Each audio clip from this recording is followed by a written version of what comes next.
Hi friends, எல்லாரும் எப்படி இருக்கீங்க? நல்லா இருக்கீங்களா? இன்றைக்கான ஈவினிங் விளாக் பார்க்கலாம் வாங்க. இன்றைக்கி வந்து பார்த்திங்கன்னா எனக்கு ரொம்ப ரொம்ப ரொம்ப ரொம்ப பிடித்த பலாப்பழம் தான் சாப்பிட்டுக்கிட்டு இருக்கேன். நாங்கள் இருக்கிற ஊரில் பார்த்திங்கன்னா பலாப்பழம் வந்து கிடைக்கிது ரொம்ப ரொம்ப கஷ்டம். ஆனால் ரொம்ப நாளுக்கு அப்புறம் வந்து பலாப்பழம் வந்து கிடச்சிருக்கு. கொஞ்சம் ரேட்டு வந்து அதிகம்தான். ஆனால் என்ன பண்ண, நம்ம ஆசைப்பட்டது சாப்பிட்டு தானே ஆகணும் அப்படின்ட்டு வாங்கிட்டு வந்தாங்க. ஆசை தீர வந்து நானே எக்ஸ்ட்ராவே நான் வந்து சாப்பிட்டேன். இப்போ அடுத்து பார்த்தீங்கன்னா ஈவினிங் டைம் நாங்கள் வந்து வாக்கிங் போகிற வழியில் நாவல் பழம் பாருங்களேன், அப்படியே கண்ணை பறிக்குது. ரொம்ப ரொம்ப வந்து சூப்பராக இருந்தது.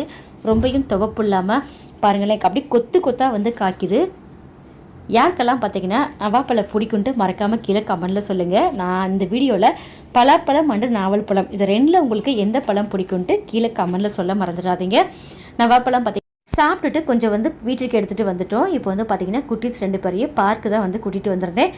இந்த விளாக் இதோட முடியுது. இந்த வீடியோ பிடிச்சிருந்தா மறக்காமல் லைக் பண்ணுங்கள், ஷேர் பண்ணுங்கள், சப்ஸ்கிரைப் பண்ணிக்கோங்க. தேங்க்யூ.